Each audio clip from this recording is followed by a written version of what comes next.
Welcome to LSD, Life Song and Death podcast, where I, Kaylee Smith, talk to folks about the most psychedelic trip called the human existence. Today I have a friend on, Jack Rodriguez. Is a filmmaker and does film. It's what do you call it? Aficionado, I guess, or a connoisseur. A film buff per se. Yeah, a film buff per se. There you go. But yeah, so you were saying sound is more important. I was. We were Yeah. just talking about this. Yeah. Sound is way more important than image. Image, ideally, the good marriage between sound and image is what you want Yeah. in any sort of, audiovisual art or media you're trying to create or are consuming. But if you have to pick one to prioritize, absolutely sound. Mm-hmm. You can have the most unprofessional looking video in the world, but if you have amazing sound, Mm-hmm. it won't matter. Most people will not even notice because they'll assume, oh, the video must have been an intentional choice because the sound is so good. Ah. There's a movie some people really don't like, but I quite love, called Inland Empire, Okay. with Laura Dern and Jeremy Irons, and it's shot on camcorders, but it has like the most incredible sound design like ever. Okay. And because of it, you just are like, oh, okay, like this is 100%. You don't even question that it was like a budgetary thing. You're like, it was a creative choice because the sound is so professional, Right. that it has to be. Right, because I guess there's so many different different views you can change something based off like lenses and angles and all sorts. And Right. so if people just assume that it's a creative choice rather under exactly. budget or You something. can sort of get away with stuff, if you have really great sound. But sound really is it's the best tool in any creative's arsenal in terms of if you're using an artistic medium that involves sound. Really focus on the sound. Especially for podcasts. Yes. Because that's just talking. He's not really. Yeah, you want the sound to be crisp. Now, not throwing him under the bus, but it really gave me a kick in my butt, because I saw Steve-O, his podcast. His podcast is in a van, Yeah. and so I saw there's like 3 angles of his podcast that it was like I had it on HD, but it looked like it was shot with like a Polaroid camera or something. I was like, this is the most terrible. Everything's so gritty and noisy. And like, I was like, but the audio was great. But just like some certain angles, it looked like it was shot with like a GoPro 1 or something attached to the wall. And I was like, all right, Steve-O's got all the money in the freaking world. He can. See, I love that. It's not something I used to love, but in the last few years, I love like digital noise. I think it's great, and I think people try and hide it. I think that every phone you buy now tries to cover up digital noise and grain. There's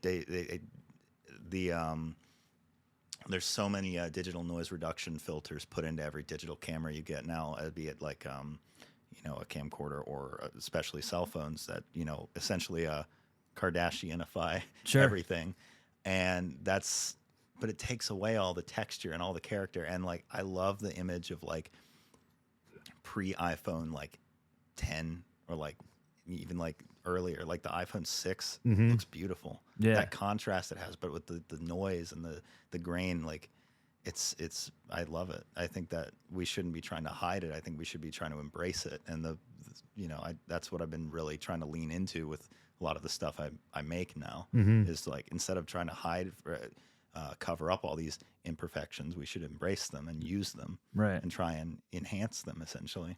Yeah, to a certain degree, like our eyes aren't perfect, No. and so it's like I work in eye care, right? No one's eyes are perfect. Yeah, it's like our eyes aren't perfect, so like if we're looking out at anything in the world, some of it's going to be grainy somewhere. It's or all fuzzy. subjective. It's all our own perception. There's some people have eye conditions where they see grain all the time on their eyes. Actually, it's called visual snow. Oh my god, that's I would die. I got 2020 and I've been blessed with it. I don't know I when it's gonna shift, but I at one point had 2020. Now I have 2050. oh my So god, so I can't drive at night without my glasses. holy smokes! Yeah, 'cause I did a physical last year, because I was gonna do like a pre like CDL license or Yeah, yeah. something, and that was my last one was last year, and I was like for certain I was not gonna have 2020 Mhm. anymore.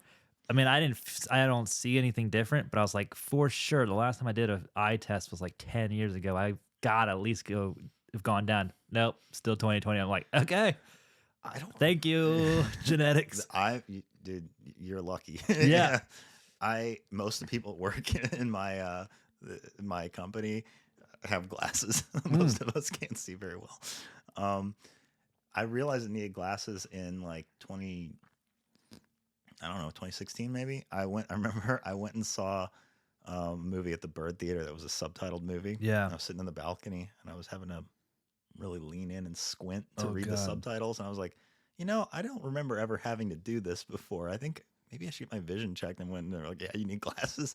And so then a few years went by and I didn't think about it. And then I realized, I'm still doing that. And then they looked at my prescription. They were like, well, you were about 2030. Now you're about 2050. I was like, oh, well, I definitely need new glasses. So I'm Wow. like, I'm just going to have to keep doing this for a while, I think. Yeah. I hope it doesn't get any worse. That would be Yeah. soon be legally That's blind, why I we guess. got. That's why we got these bad boys. That's right. All right. So, how did you get into film? I guess. Tell me your story about that. Well, However you want to get into that music as well, because you're now an official artist. I am. I'm Music working on- artist, I should say. I'm working on a new album right now, Heck actually, yeah. and I'm shooting myself in the foot with it as I keep telling people because I'm like, yeah, the last album I worked on for a year and a half, and I complained endlessly to my wife about how much of a pain in the ass it is to make an album by myself, Yeah. and I don't know how to play any instruments, Right. and I was like, oh man, this sucks. But then as soon as I was finished with it, I'm like, yeah, so that album was all right and everything, but this next album is gonna be way bigger and way more ambitious. Oh gosh. So, Yeah, so I'm in 'cause for a world of hurt. say that again. I'm in for a world of hurt with Yeah. this one. Yeah, because I was thinking, was like an artist that plays all of their music or records all their own stuff is of Montreal, and then I was like, but then again, he plays all plays of, everything. He plays He everything. knows how So I to was- play yeah, everything. I don't know how to play anything. yeah, which is so different. And I So don't use a music software either. I use Final Cut Pro. And what? I That's assemb- incredible. So I assemble music like I do. I can't keep a train of thought going in linearly, so you're going to bear with me on this I one. love it. We're here for it. So, um, So you So- made your album in Final Cut Pro. that's right. Yeah. So, Okay, I'm just so getting, all I'm right, just I'll getting, go back I'm a just little getting bit. into So Final Cut I'll Pro. go back a little bit. So I've been using Final Cut Pro since 2007. Mm-hmm. So a long time. That was before Mac started having cats as their OS systems. Yes, that was no. Actually, no. It was Snow Leopard. Oh, okay. Yeah, I think it was Snow Leopard. It I might be. believe it was. Fact check us. Actually, Snow Leopard. My brain is telling me Snow Leopard was 2011. So maybe it was before that. Pull I it don't- up. I'm just kidding. I don't, Yeah. I don't have. We don't have any pull it up people. So I've been using it so long that I just know how to use it really well, and it's Yeah. like I'm like fluent in it essentially. So I'm like, well, I've tried using Logic, I've tried using GarageBand, and I've tried using some other DAWs and things like that, and they just don't make sense to me. And it's like they're designed to be easy to use, but to me, I'm like, I'm so familiar with how to edit film Right. that all the tools I would use to assemble are not in the places they normally would be in Aha. Logic. And my friends who actually do, because I'm friends with a lot of very musically talented people, they tell me that Logic is they're like, if you learn it, it's kind of similar, or it's basically like Final Cut Pro.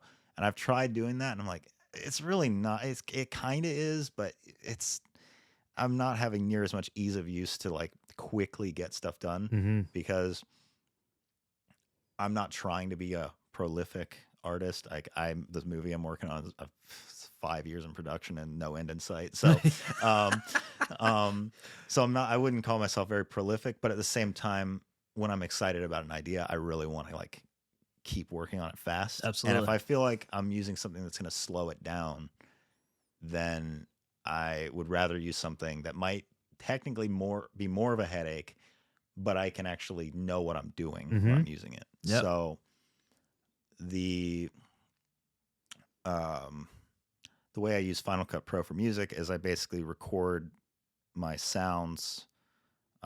Like I said, I don't play any instruments, so I record stuff on I do have a microphone and a field recorder, and I also just have my phone if I don't have that on me, and I'll record sounds that I really like. If I'm out and I hear a sound that I like, I'll just start recording it. Um, if I see something that I can make a sound with when I'm out somewhere, then I will do that and I'll record whatever I'm doing. So like in my work, there's a good dumpster outside, and I was like, well, no one's out here. I could bang the shit out of this thing and Totally. make some cool sounds. Yeah. And so I've propped my phone up somewhere where it'll kind of catch the sound well, and I do my thing, and I hope no one sees me doing it and Wow. look embarrassing doing it. And then like I'm like, I need some good vocal parts, but I'm a crap singer, but like I'm not shy about making annoying sounds with my voice, Sure. so I can record my voice doing weird noises and manipulate those later. And um, and I just sort of assemble them and use all sorts of post-processing effects that I would usually use for video, Right. but I can use them for sound. Because in Final Cut Pro they have like the video section for effects and the audio section. So Yep. I just use all the audio tools. A lot of those are taken straight from Logic. Mm. So Okay. I Yeah. mean, you know, a lot of the same stuff. There's no metronome built in and no BPM built in, but with enough elbow grease and brute force, Right. you Right. can make it work. Yeah. And So, how long did you say it took you to make so I that album? started in like I think August or September, maybe October. But I think it was like September of 2023, and Okay. then I finished it December 23rd, 2024, Mm-hmm. and I released it December 24th, 2024.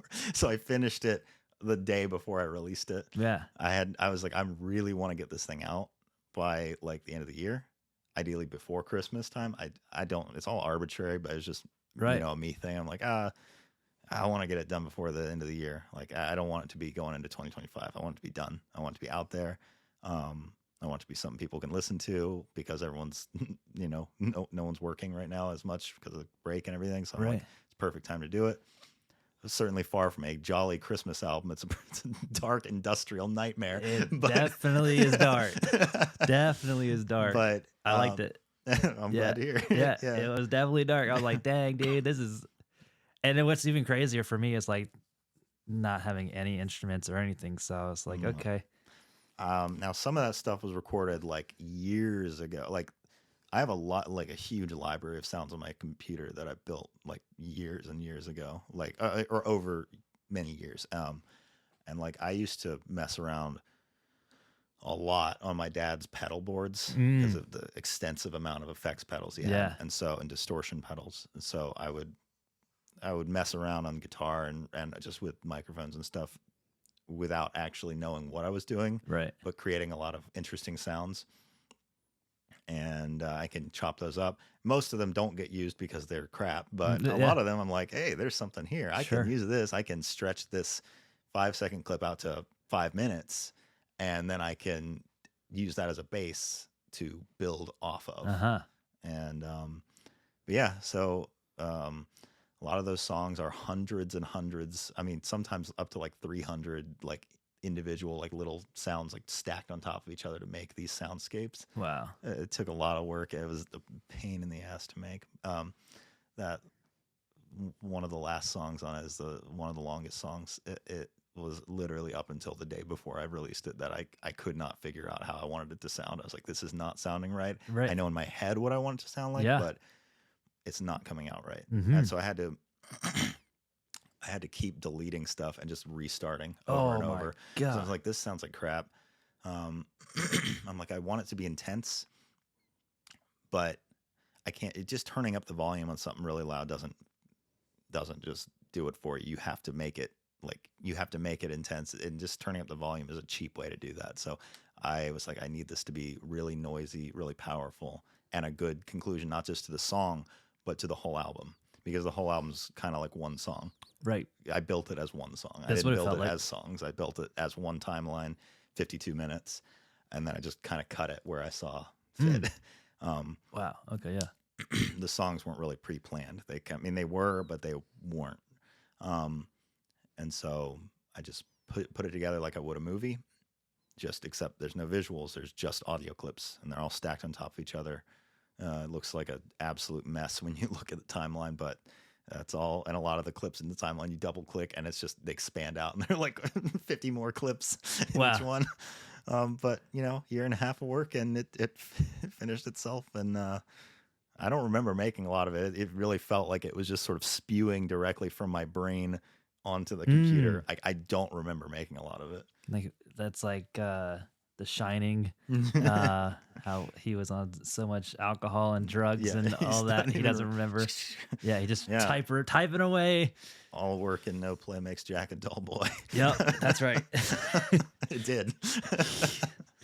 Yeah, so you got into film. Now we're going back into that. Yep. Hey, I'm down with it. We've known each other a long time, and you always have known me to be a rambler and go off on tangents all the time. I'm here for it, man. So I remember the longest time you've always had some kind of camera, or not always have a camera on you, but you were always working on some kind of project of some kind. That's true. From school projects to fun things that you just did, but stupid things that I did. Yeah, hey, but it got you to where you best. Yeah, man, it got you to where oh, absolutely, where you are now. I encourage everyone to make stupid things that they just want to make. Yeah. Not everything needs to be some grand artistic statement. It can just be something stupid that you did for fun, and you learn from everything. Mm-hmm. It's great. Have you read or listened to The Creative Act by I have not. It's an amazing book. That's one of the things. It's Rick Rubin, and so he that's all he talks about. Yeah. Is like your project that you're working on is not to be the grand finale. It's just to get you to the next project and release it into the ether. Yeah, I was gonna say that. Yeah. Release it into the ether, and it's because most people they all get bogged down because they want to make it perfect. But it's true. Yeah. Well, I learned that making this album, my last album, because in hindsight, like while I'm working on it, I'm like, oh, this is the big thing, and I do feel like it's probably the piece of art that I've made that I'm the most proud of, because it actually turned out how I wanted it, which I cannot say for 95% of everything I've ever made. Right. As I'm sure most creatives can relate to, most of the time your stuff doesn't come out how you want it. Exactly. And sometimes that's a good thing. Sometimes the best stuff comes out by accident. And it comes because it wasn't what you planned, but it's something better.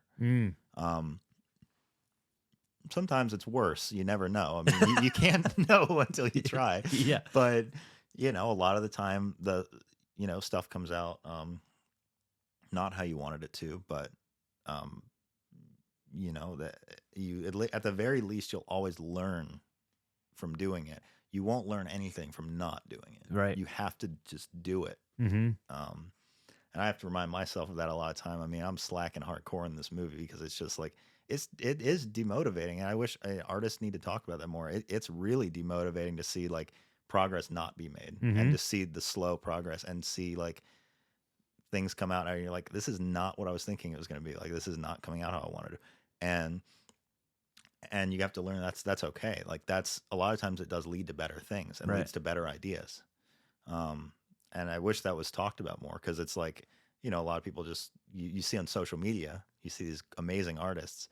They're not showing you that they failed way more times than they succeeded to get to the good successes. Right. And so it kind of creates this false mindset of like perfection, and that you're going to get, if it's not perfect, then you're failing. It's not. You have to you have to fail to learn, Mm-hmm. to succeed, and the best learning experiences come from failure, I think. Yeah, I mean that's I think it's the only way you can. Yeah, I mean, if you do everything exactly correct every single time, then you're boring. well that's number one is boring because you're always winning You're and playing it safe. You yeah, can't succeed every time unless you're playing it safe, yeah, or unless you're like a god among men. yeah. Even then, you can't. It wouldn't work because like it's yeah, you have to fail to learn. You really do. But a lot of people don't learn because they're not having the right mentality when they Right. fail. Yeah, you have to. Yeah, that exactly. You have to take the failure in stride and be like okay with it, and you have to learn to be okay with it and be like, okay, well, what did I learn doing this? Like, Right. and just don't give up because it didn't come out how you wanted. Try again, try something better, try something different, and take what you learned. Take the things that you did well. That's what I like. I ask people every time I release something, be it a a movie project or a drawing, a piece of art, music, whatever. I ask people to tell me what they liked about it because I just I want people to like what I make. I'm human, Yeah. but I more importantly want to know, what did you not like? Like, was there anything about this that you thought could have been better? Because I want to know. I don't think you should put your whole everything in just thinking or about. You shouldn't base everything off of what other people will like. Right. I made my album thinking I don't know if anyone's gonna like this. I know there's parts of it that while I was working on it, I'm like, I not just don't know, I don't think anyone will like this except for me. Right. And that's like, you got to make for yourself first and foremost, I think. But you can still ask people genuinely, like, what did you think? Did you not? Is anything you didn't like about it? What is it? Because I'd like to know. And then you can take those, but you don't have to just apply all those opinions and critiques from other people into your projects or in your art, just to appease them. You can just take them to mind and be like, really analyze them. Like, maybe there's some validity to this. Totally. And maybe I can use this to create something even better next time. Mm-hmm. And so in hindsight, while I was working on that album, I was like, man, this is the big thing.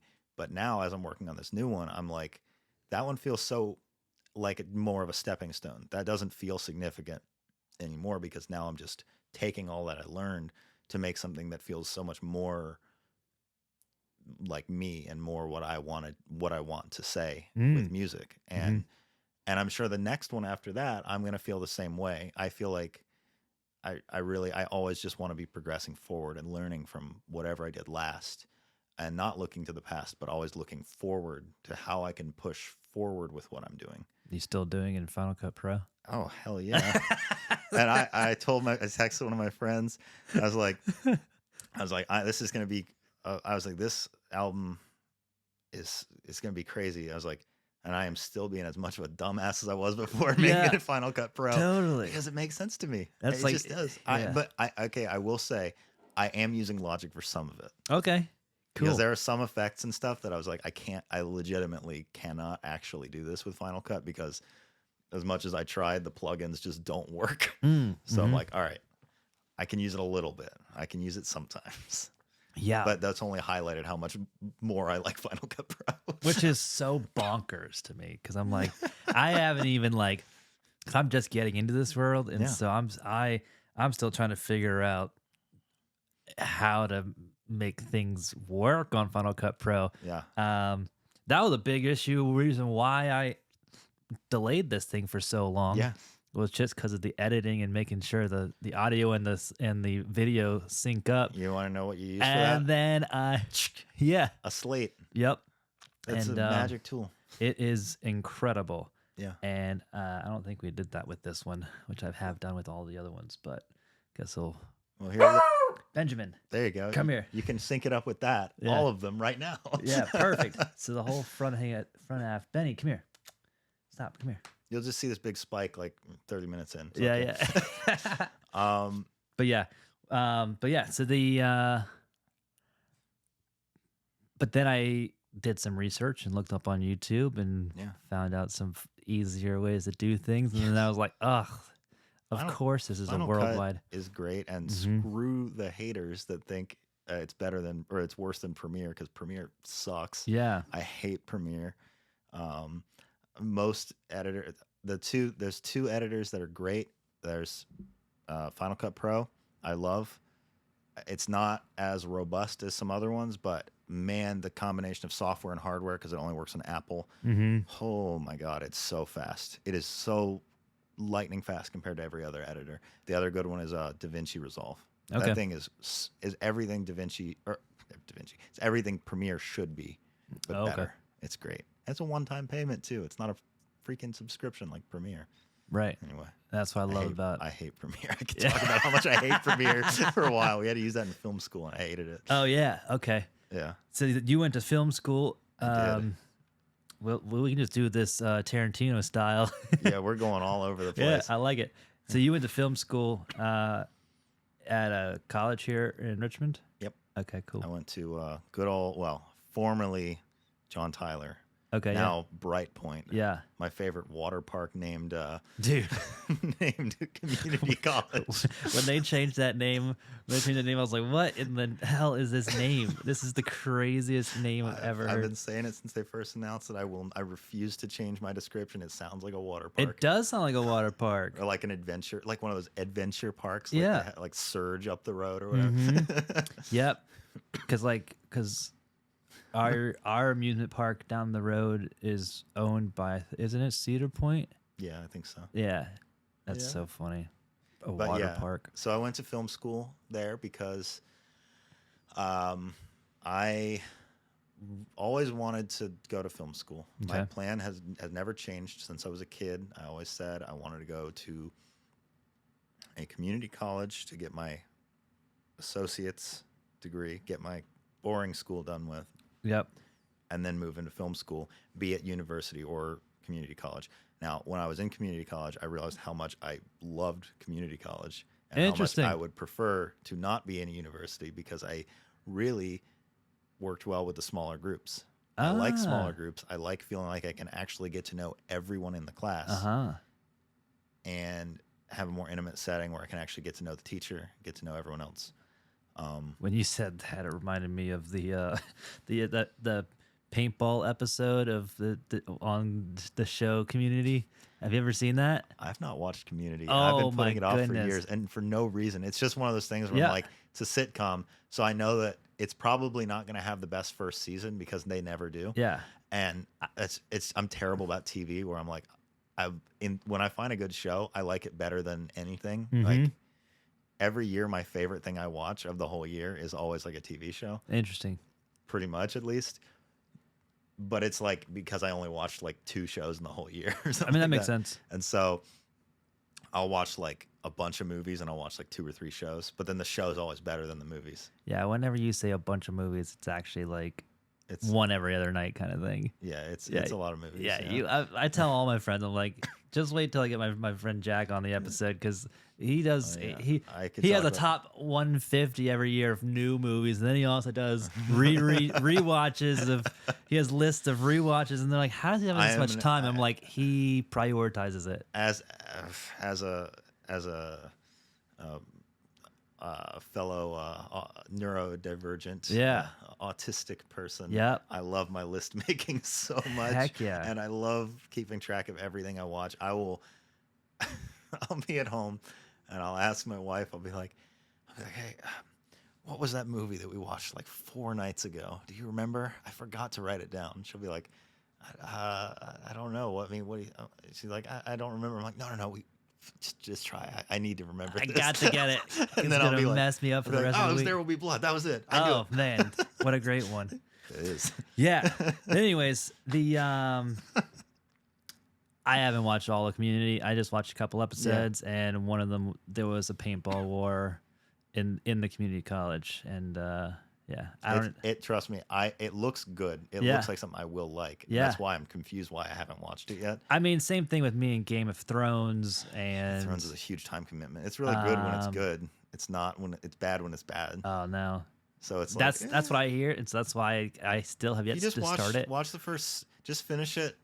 The end of season 6 feels like a good ending. Just finish it. Just watch the end of season 6 and you're golden. Okay, perfect. It feels like an ending. I'll start at season 6 then.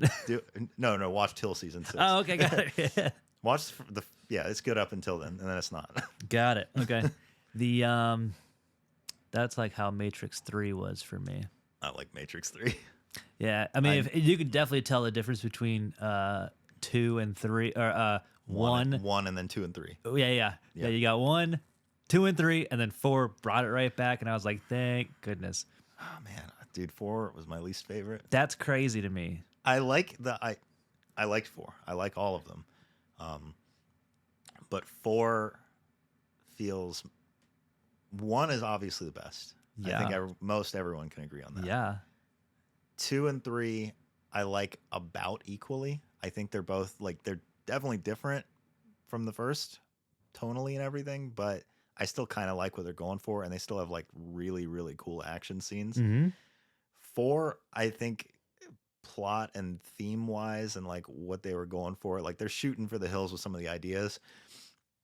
Some of them work, some of them don't, in my opinion. But the cool ideas they're pretty cool. Yeah. Really creative. I think there was maybe some better ways they could have gone about some of them, but still pretty solid. It's in the actual filmmaking, I don't really like 4 that much. Right. I think that it looks so much uglier visually than all the other ones. I'm like, man, 1, 2, and 3 have all aged much better than this ever will. Yeah. I'm like, in 20 years, this is going to look like garbage comparatively to the other ones, in my opinion. Yeah, probably because a lot of it's green screened and all that. So, yeah. It doesn't have that still, in the first one when they're punching, dust is flying off when they get punched. It's just, it feels different, but I still like it. Mm-hmm. It's good. So as a non-producer of films, 1 felt like it had so much depth to it because they had all of the time to write it. Yeah. And then 2 and 3 felt like money grabs. So the plot felt like it was like this. Interesting. And then number 4 felt like it had so much more depth to it again. That's interesting. And then I also felt like there was I wouldn't say I wanted to say hundreds, and then I was like, I don't know, maybe 25, and then I was like, I'm not going to quantify it, but there were so many little nods Yes. in 4 to 1, 2, and 3. Yes. I was crying throughout the whole time because I was just little tiny things that if you're not a Matrix nerd like I am, you are. You introduced me to Matrix. Oh my goodness!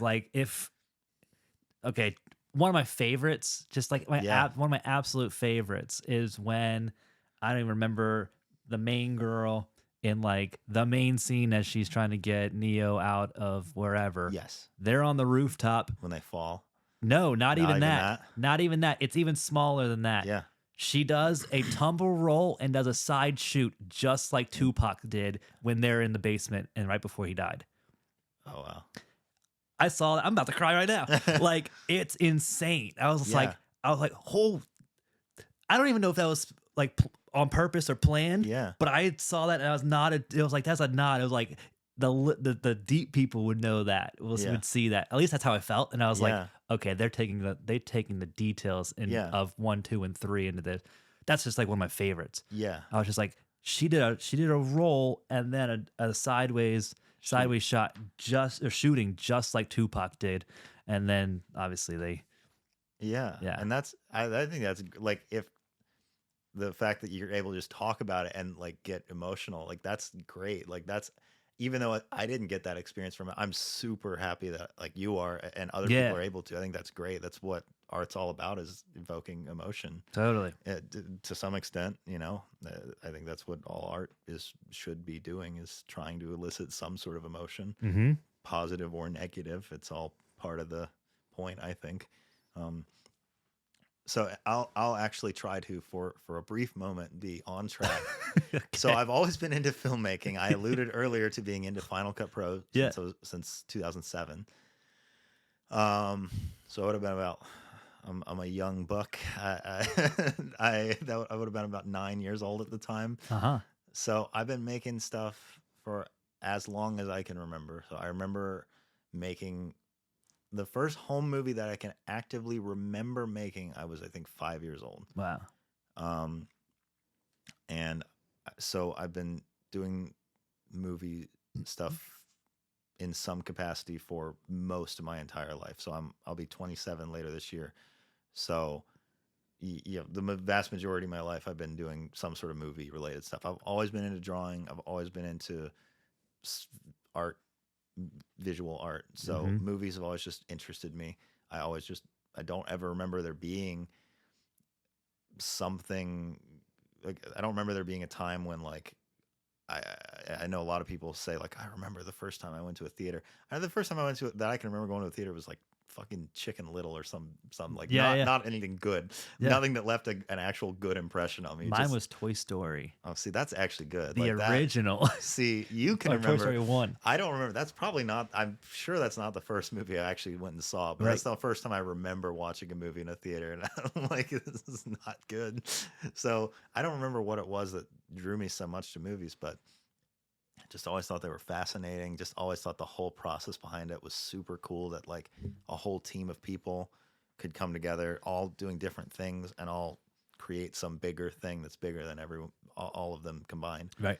Um, and yeah, and so I mean, over time, my taste in film and art has changed quite a lot, but the love of the craft and everything has stayed the same. So, um, I always made movies with my friends growing up, and we would just do like dumb gun movies where we Mm-hmm. shot each other and like, um, yeah, and then we would make dumb comedy shorts and things, and um, and we did that.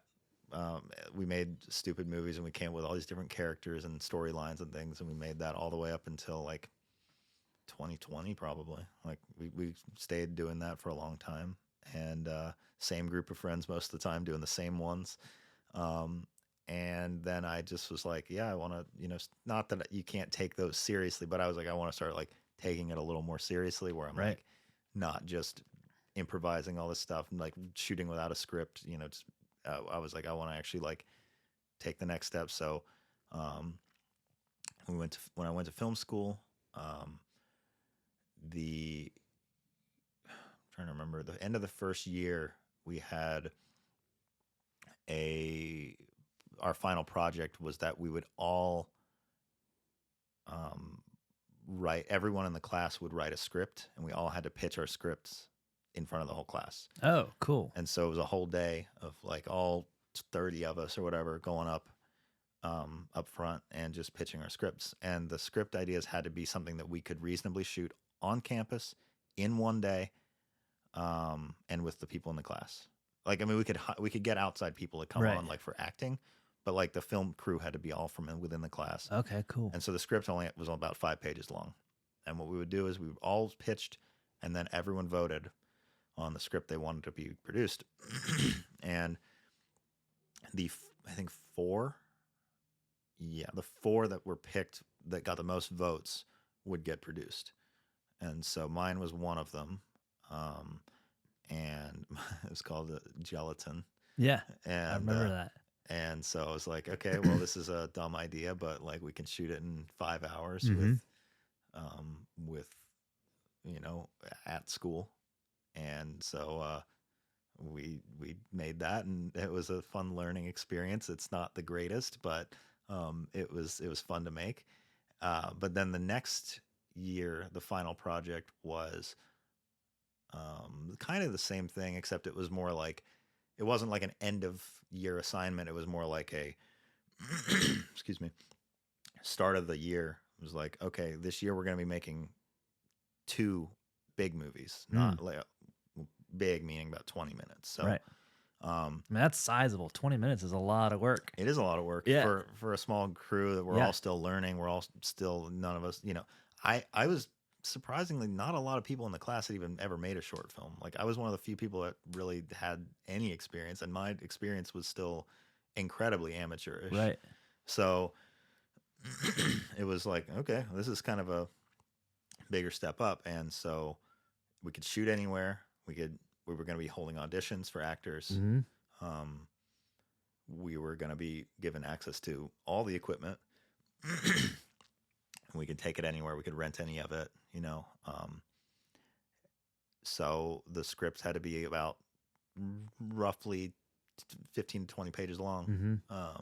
And man, I'm a slow writer, so that was a pain for me to do. But we had to come up with a script early on in the class in that year, and we're told like we will vote on these like we did last year, except for that the voting will be done pretty early in the year, and then the whole rest of the year will just be about making these. Oh wow, cool. So we had a lot more time, Mm-hmm. and so the two that were picked were mine and one of my really good friends, Cross. He has the funniest ideas. His his idea was this 80s movie, like a high school movie, like a Karate Kid, except for that it was about a chess dojo, and it was all these chess players, and like the chess players are the popular kids in town. The jocks are like the ones that get bullied by the nerds. Okay. And so we made that, and then we made my movie, and it was right. We were supposed to have 4 full 12-hour days to shoot, scheduled out. We got actors for it. I did almost every bit of the pre-production I did by myself because we were focused on 2 movies. His movie was bigger in scale than mine. Right. So I was pretty much up on my own. I got Steven to help me out with getting props together. Episode 3, Steven. Yep. And he also acted in my previous short film. Oh yeah. And he helped me get like props, B-roll, factory footage, things like that, sounds. And then and I did my own auditions. Like I held my own online. And I just told people like, I'm filming this thing. Here's a page of a script. Please, like, if you're interested, send me a video of you reading this page. Right. And I got a lot of responses. Most not very good, but you know, that's okay. Yeah. But eventually I found someone that I was like, yeah, this guy's pretty good. And so we met up. And so we're like, all right, cool. We got 4 days. We got about 20 people. We're set. This is going to be great. So the timeline lined it up that we were filming right at the start of March of 2020. Nice. Which everyone remembers as the month the earth shut down. Yeah. So the morning of our first shoot day, we lost our main location. Great. Because they were like, we don't want anyone filming here. Yeah, no kidding. I'm acting. I don't know why I did that voice. It was nothing like the people. They were like, we don't want anyone filming here. And so we're like, shit. Yeah. I was like, okay. So I spent the entire morning. I talked to everyone in the crew. I was like, hey, we can't shoot this morning anymore. Sorry, we can't. I had to call an actor and be like, hey, we're like off for the morning, but I'll let you know what we're doing. He's like, okay. And I called every person I knew. Could not find anyone that wanted me to shoot in their house. Oh my goodness. Oh shit. Because the 2 locations was a factory and an apartment. Those were the 2 main ones I needed. The rest I could shoot anywhere. But those ones I really needed. And so I spent a while calling like everyone. Eventually, I got a yes. Like, oh, you can shoot. Yeah, I'll be there tonight. You can shoot at my house at night. I'm like, yes. So I got in contact with everyone again. I'm like, tonight.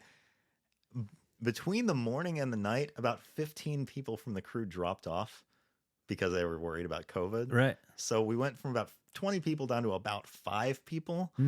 And we also had to cut our shoot schedule in half. Right. So it went from 4 days to 2 days. Which expedites by 4x because you have half the people in half the amount of time. A quarter of the people. Sorry, yeah, a quarter of the people. A quarter of the people in half the time. So that's like 7x the, wow. Yeah. 7x the work. But because of that, it was stressful as shit. But yeah. I learned so much doing that, and that's where I fell absolutely in love with the idea of doing work with I'm talking like a micro crew, like less than 10 people, and doing most of it like myself. I had so much fun doing that, and I was like, I feel really like fulfilled doing this in this way. I nothing against shooting with a crew. That's great. I also enjoy that. I like being part of a crew. Totally. It's really really fun. But I felt, not because I'm trying to be some control freak, but I just felt like this is not getting out of hand. This is still, I'm able to feel like this is still my vision, but I love, but with like, it just so happened that the people that stayed on were mostly like people that I actually like really trusted and wanted to stay on. Uh-huh. So it was like the best of both worlds. I'm like, I'm with people that I trust to give me good ideas, and I love a lot of the best ideas for my stuff comes from other people. Like they suggest stuff, and that was something I learned in film school, was learning to collaborate. Mm. That's something I've taken to this new album. My last album, I was stubborn as crap, and I didn't want anyone helping me out at all. This new one, I have a bunch of musicians playing on it, Oh, fun. so that's cool. Steven, Yeah. again, That'll be fun. Yeah, he's a really good drummer. phenomenal. Yeah. So he's gonna be doing some tribal Heck drumming. yeah. So, I'm excited for that new album. and- So how did that affect the grades for people? Because if they didn't work on the Well, that's on the funny thing. We kind of just stopped. School kind of stopped. Yeah, I didn't 'cause I was- finish school. Okay. I didn't want to continue doing it. I'm like, well, in the couple years I've been here, I took every class I wanted to. Mm-hmm. I met all the people that I wanted to. I made some great connections. I made things I was proud of, and I really just wanted the hands-on experience and to learn how to work with a crew. Okay. I didn't care about film history classes because, and not to say I'm above that, I'm not. I don't know a lot about film history, but that's stuff I can do at home. Like Right. I can listen to podcasts or read books on it, or just really just watch a lot of movies and just study them, Yep. which I do anyway, just as a hobby. Yeah. But the hands-on experience is what I wanted, and I got it. So and I loved my film professor, who was also the director of the whole film program. I loved him. I really did. He was great. He was so much fun to talk to after every class. But damn, he was the worst in terms of getting in touch with him after class. You could not, if he was not in person with you, he didn't exist at all. And he was in charge of the film department or the film program when it was all turned into virtual classes, Right. which basically meant that Yeah. you're screwed. Yeah. So I was like, I'm not even going to try. Wow. I'm not going to bother with that. I'm just dropping out altogether because I don't really think I'm going to get anything out of these classes with a professor I can't get a hold of that requires me to be able to get a hold of him. Right. So I did that, and that's how I ended off my film school experience. Was I dropped out after I made my second short film, and I was like, I'm going to just jump straight into making stuff, and I immediately started work on a feature. Started working on a feature. The one I'm still working on now, Oh, 5 years gotcha. later. Gotcha. But then you took those skills and then you started working with like editing with people. Yeah. And commercials and things like that. So Yeah, and it led into my job I had a few years ago, which was wedding video editing. Mhm. I did that for a while. Now I don't, but I did for a little while. Yeah. And that was a good experience too. But that was that also helped me to learn to work with others and collaborate and things like that. And yeah, just all these different things all add up to they weren't all positive experiences, but they all add up to you take away the things you did, you take away the positives from it and use that to create better things and do better things later. And that's what I'm trying to do now. Wow. With this feature film that it is just the movie. It's kind of ironically turned into the very thing it's about. The movie is about this. The movie is dialogue free. It is entirely audiovisual storytelling because it's what I learned I liked on the short films I did. I was like, I like the parts I like the most is when I just had to tell the story without talking. Interesting. And so there's no dialogue. And I'm trying to think. Sorry, to cut you off, but I'm trying to think if I've ever seen a film that had like. I actually, my memory is garbage, but for some reason I remember the most random little things, and I actually remember you telling me you watched a dialogue-free movie a long time ago called All Is Lost with Robert Redford. I don't know why that sticks out, but I remember you telling me about it because you were like, I did not like this movie. I mean, I'm a strange individual. All is lost movie. All right, let's see.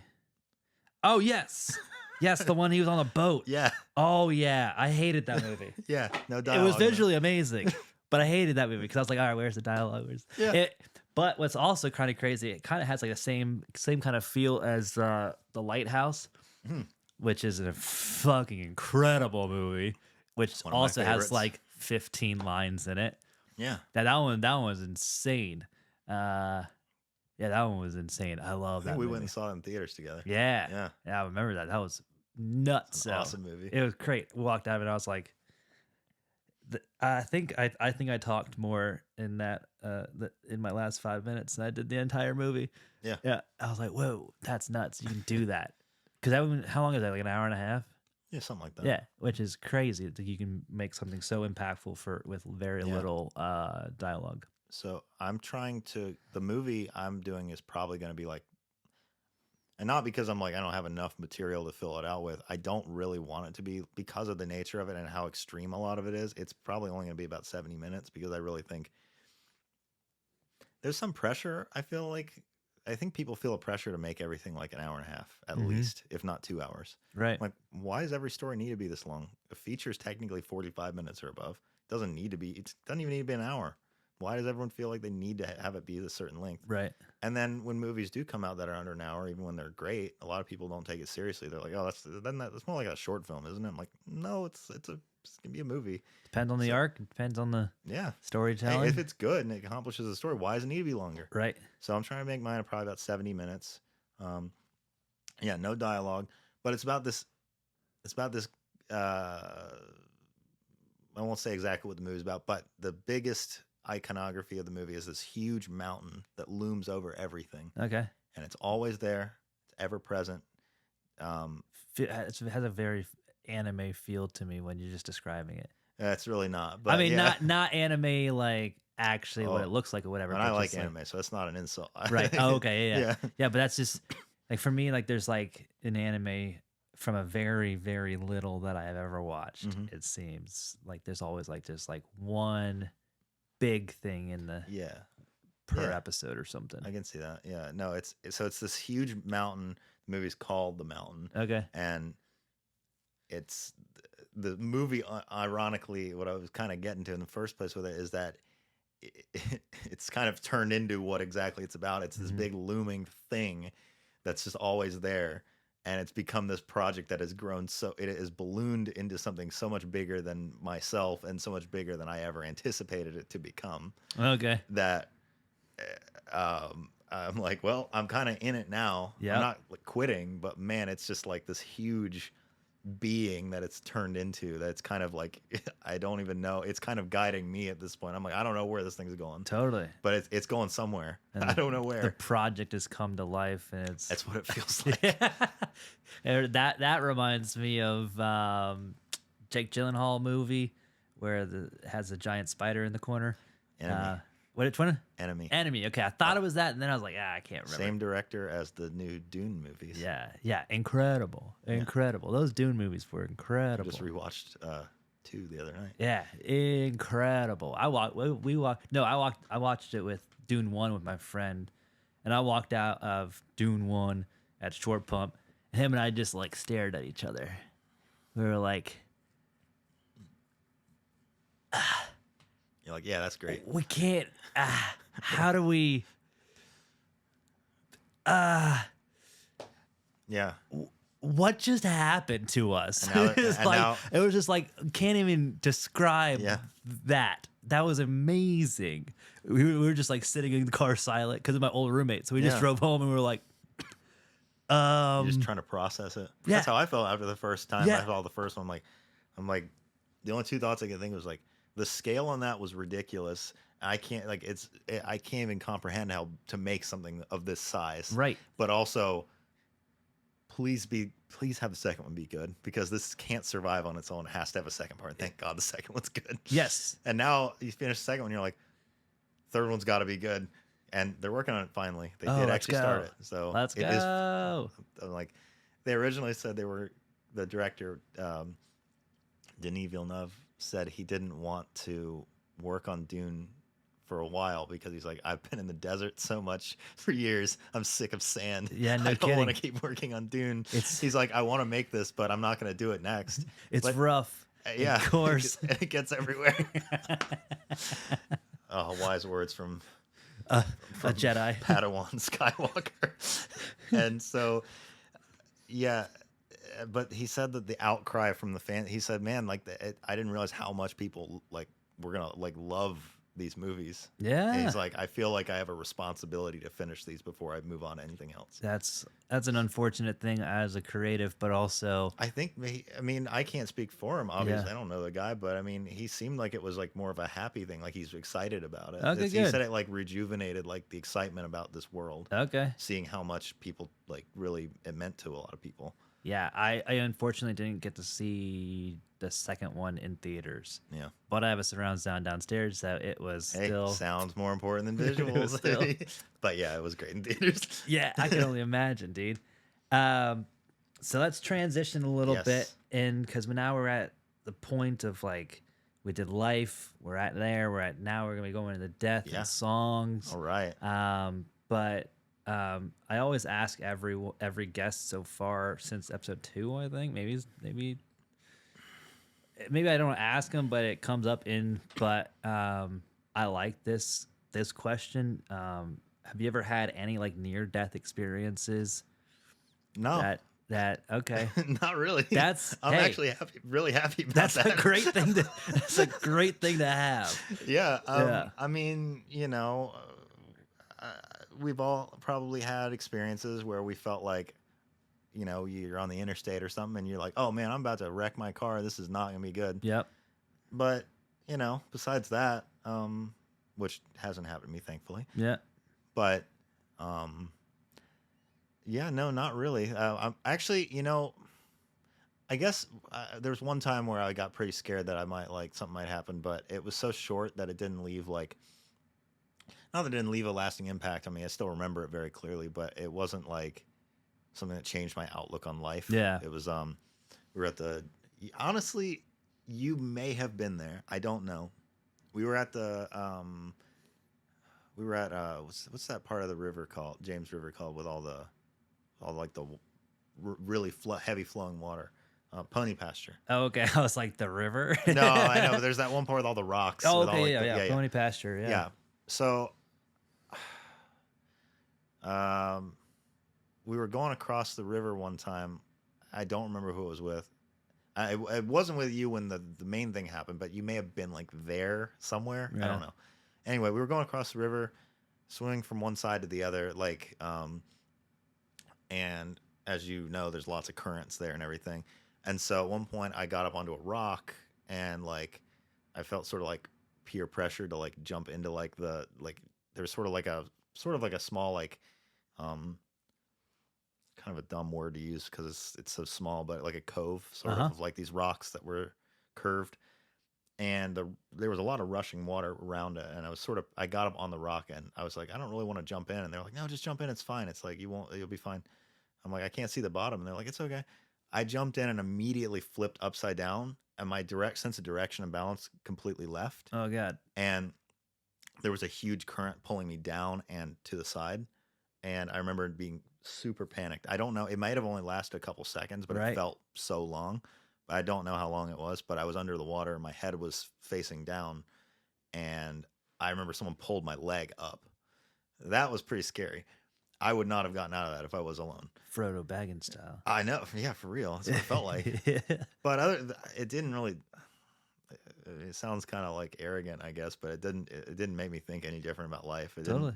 There's didn't make nothing me wrong go, with it didn't make me go like, oh, I'm going to live life to the fullest now. I'm like, no, I'm just like, oh, okay, well, that was scary. Let's keep on. Keep it Keep on. it on. Yeah.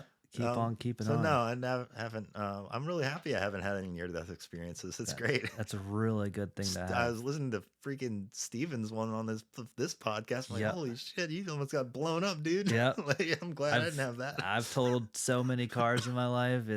I know you have. Yeah, I've been through a lot of near-death experiences, and so I have enough for the both of us to average it out. What's your biggest one? Probably hitting a tree at like 60 miles an hour off of 64. Which car was that in? That was my orange. Is that the orange one? Yeah, I remember that. Yeah, my orange Subaru. Jeez. Yeah, middle of the night. I remember hearing about that. I was like, holy shit. Mm-hmm. Walked away from it. No, Nothing. Hardly. nothing. And I don't even know how I hit the back of the car because I went in. Wait, I was going with traffic. Obviously, went a little bit off the road. Yeah. Into the ditch. Blocking my face here. You're fine. Into the ditch. And then somehow going into the ditch back up, it caused my car to turn around and then hit. Right. Because I hit the back of the car and flung out perpendicular to the highway. And so I'm like, I have no idea how I got turned the hand around. Of God. Something. Who knows? Yeah, Elon Musk. I don't know. Who knows? Someone. Someone. I don't know. Yeah, because I definitely would have gone straight into that tree. Jeez. And yeah, that would not have been good. That's yeah. So what did that? Forgive me if you've already answered this on this very podcast. I have not listened to every episode. Yeah, So no, I haven't. How did that affect your? Did that affect your outlook on life at all? Absolutely. Yeah. I mean, I was like, okay, I'm on borrowed time now. Yeah. So I was 23 at that point. Yeah. And so I was like, all right, if I have something that I want to do or go after it, I'm Right. going after it. Like, Yeah. I don't care. And so that's why now I have regretted some things because I wasn't smart in doing those actions. We all do. So like I tried a bunch of different businesses during my 20s. Yeah.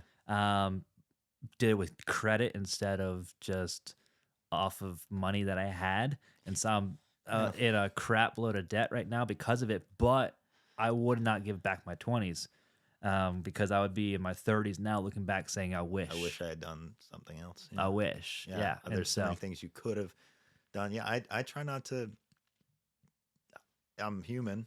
I have lots of regrets, but I try not to let those fuel my life because I'm like, I do think about it a lot, how many things would have been different with if just the smallest thing had been different, my whole life would be different now. Absolutely. Like just so many little things in my life. Like if I had done one thing like a day later, or if I had started a project at a certain time, or if I had done this, so many different things would have never happened. So, I try to just always think like, in spite of all the things I do regret, it's like those all did lead to something, and perhaps my life would be a lot worse off without those things. So, Do you think that is like a divine guidance, or would you say it's sometimes it feels like that? Yeah. A destiny or a fate? Would you call it, or I don't know if I'd say fate or destiny, but I would say sometimes, sure.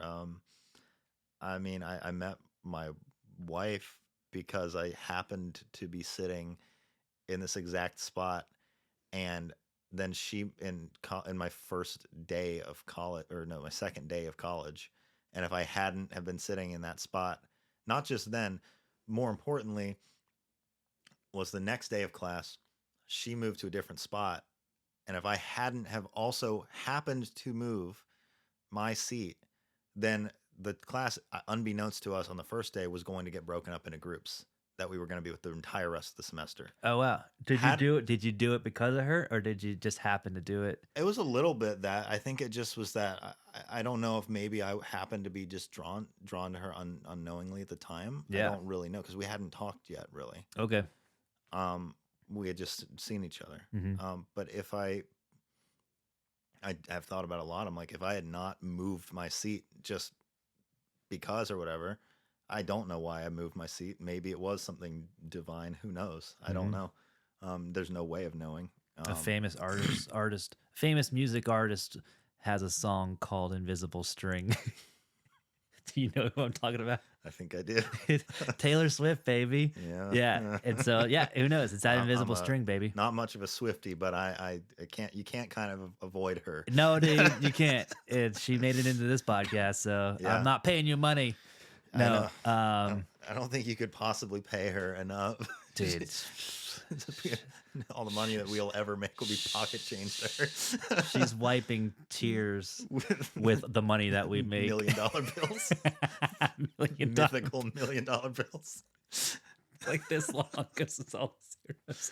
I used to have $1 million bill. It was like a Was it a Jehovah's Witness pamphlet? Yes. Yes. You turn it around and it was like read the fine print. And I was like, oh, come on, son of a bitch. This is shitty. But Damn cults.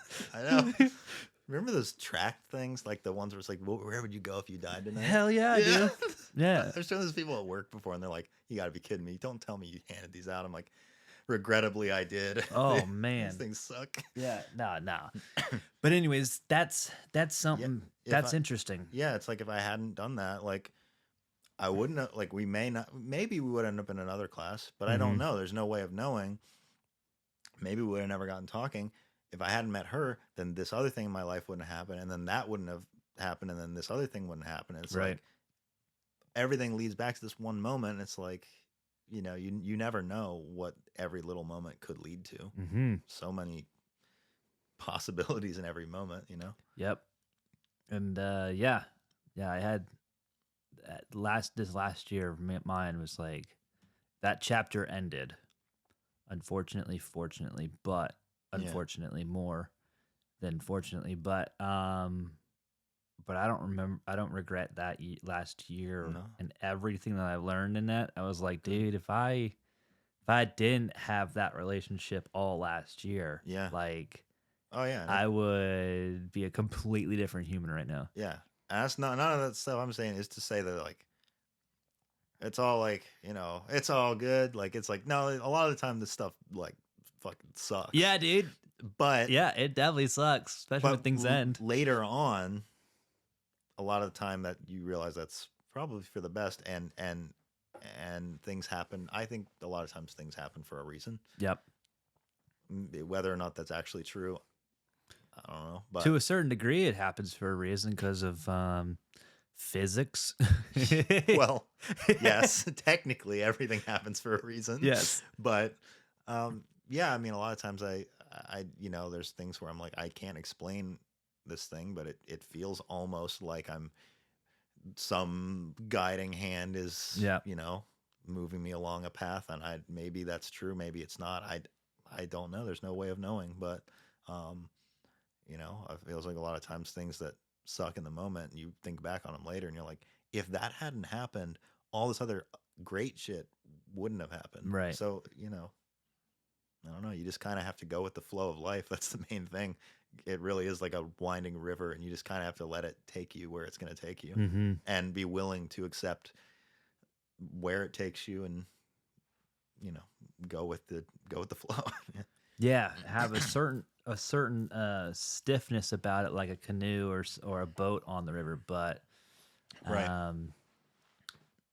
but not enough to be broken by it. Well, in themes with the theme of death on this podcast. Yeah. I mean, you know, you look at things that are full of life, and you're saying like, you know, the rigidity of something like a boat, have some support and everything, but going with the flow, like as things die, they grow stiffer and more rigid. When people die, you know, a lot of time they become more rigid, more stiff, less, this is a weird word to say, but malleable, soft, you know, things like that. Same with things like trees, plants, all of the earth, you know, every living thing. And so I feel like a lot of the time it's better to just keep that fluidity in your life and not stay so rigid, because a lot of times that rigidity and that sort of unwillingness to change and go with the flow of life kind of only hold you back. It might even break you. It might even like end you because of because you're not willing to change or grow or Absolutely. yeah. Did do you have a belief system on the afterlife So or yeah, I mean, or I still would consider myself a Christian. uh-huh. I'm not a practicing religious person. I don't go to church. Yeah. But um, you know, I love. I'm basically part of the Jesus Christ fan club. I'm Okay. like, yeah, he was a great teacher. He had a lot of great things to say. Yeah. You know, love your neighbor as you love yourself. Yeah, Yep. it's basically just love people, ignore all the old bullshit laws, Yep. and go with love. It's all about love and being kind to others and caring for others. I'm like 100%. That's an Yeah, easy one to go by. that's what I try to do with my life all the time. I try to Mm-hmm. be kind and compassionate to everyone. I always, every day, want to try to leave a positive impression or impact on someone or Mm-hmm. something. Like that's what I do every day. I'm always trying to do that. And you know, I think that I don't know what my beliefs are in terms of.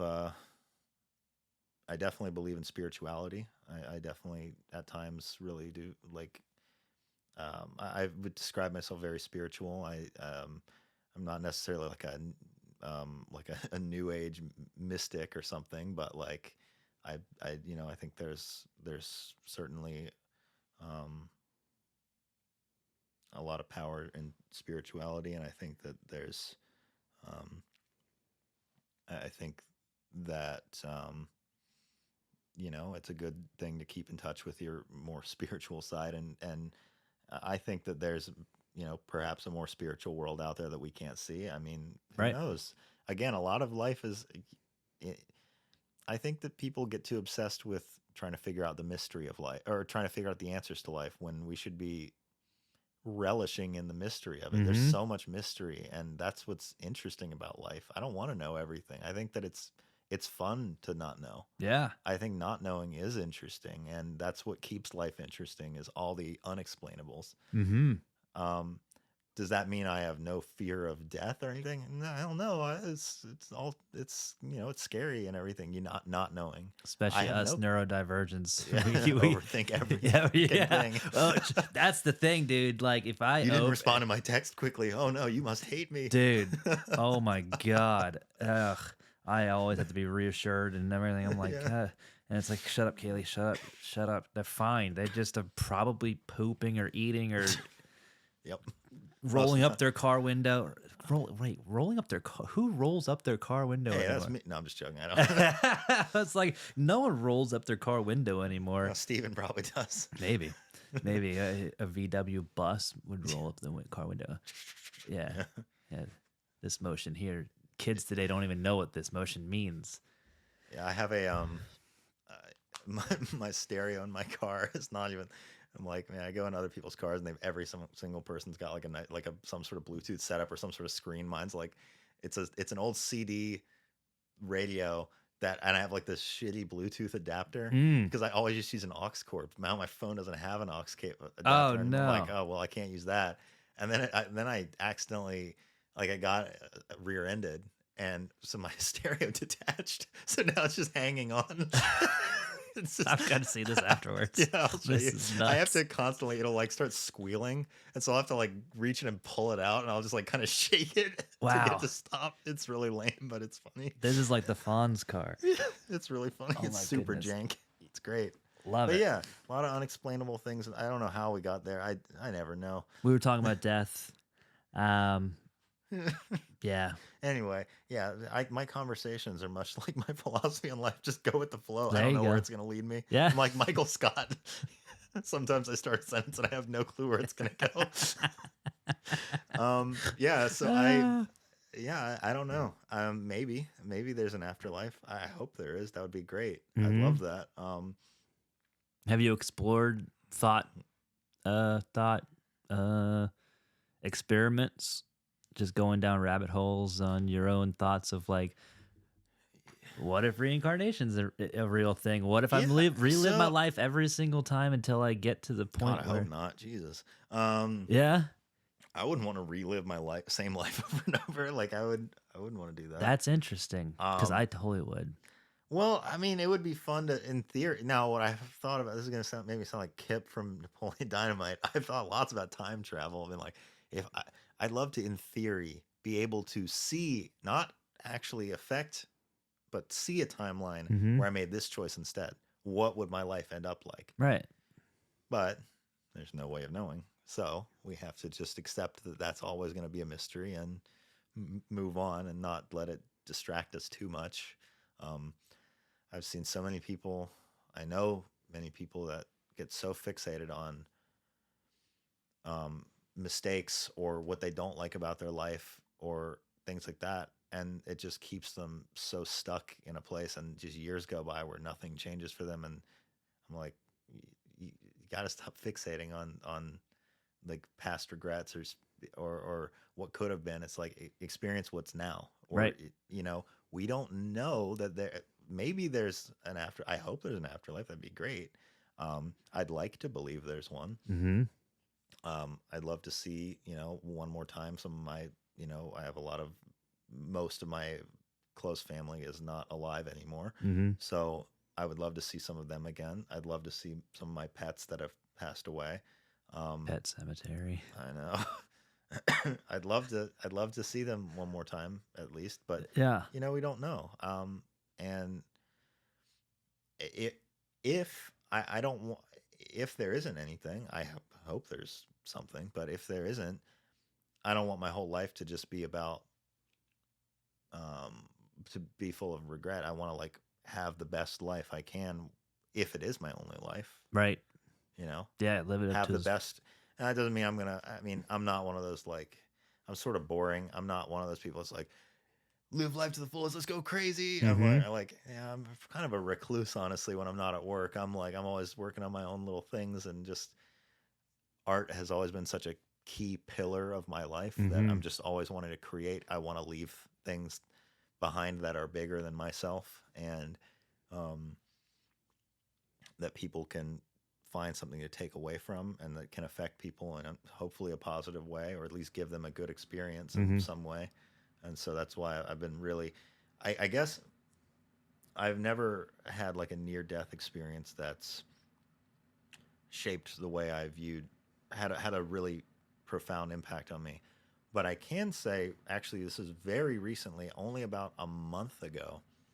Um, it's not someone I even knew, but the one of my favorite artists, hero, idol figures in the art world was David Lynch, Mm. who uh, whether or not I am aware of it or not, or if it's conscious, he's influenced everything I've made. Yeah. I think his work is pretty incredible, and even the stuff I don't love or connect with that much, it's still undeniably him. But he is a figure that was more than just a great artist, but he was like a great person, and like he passed away very unexpectedly last month. Remind me what? So he made Mulholland Drive, Twin Peaks. Twin Peaks is my favorite thing Right. in Right. the Right. whole world. Right. Blue Velvet, Yes. Inland Empire I mentioned earlier. Yep. A lot of Eraserhead, one of my favorites. So a lot of really good stuff. And he also was a painter. He has like a foundation for transcendental meditation. He,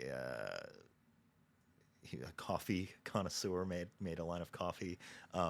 Musician, actor, you know, director, Right. writer, like so many different things. But I, you know, a lot of artists and figures that I really admire and really look up to have passed away, and that's okay. And usually it's just like, it's sad in the moment, but you know, it's like I don't know them. Right. It's just like, you know, they're gone, but it doesn't affect my life, but so much. That was me a couple days ago. My aunt passed away. Oh man. Yeah, Sorry. car accident. Jesus. But yeah, insane. She was like in early 40s, but it's not like it was sad in the moment, but I never met her. Yeah. And so it's just like Right. I feel more for my mom because Yeah. it was her sister. Jesus. half sister, but even Sucks. still. I'm sorry And to so hear it's that. yeah. I mean, but it's like I've had a few people reach Yeah. out to me, and I'm like, it doesn't. She was a stranger to me. It's more sad in theory. Correct. Yeah. Yeah. I'm Um, sad that you won't get to meet her more than it is that correct. she's actually gone. Correct. Yeah. Yeah. Yeah. The potential, because I was planning on traveling out there Yeah. to meet all of my not meet, but we'll meet her, and then one of her sisters, and then reconnect with all my Right. I was gonna other say, like, have you yeah met them before? reconnect Yeah. yeah reconnect with all my other aunts and uncles that I haven't seen in 10 plus years. Yeah. But I was looking forward to seeing her, meeting Christy, but didn't. Yeah. And yeah, you just never know. So it's Yeah. like live as if there's no regrets, but because you never know when things are going Yeah. to change drastically. But So yeah. with these other passings and stuff, I usually felt there was a music artist that I think was just unbelievable called Sophie. If you've never listened to Sophie, please check out her album. Is called SOFI. Sophie.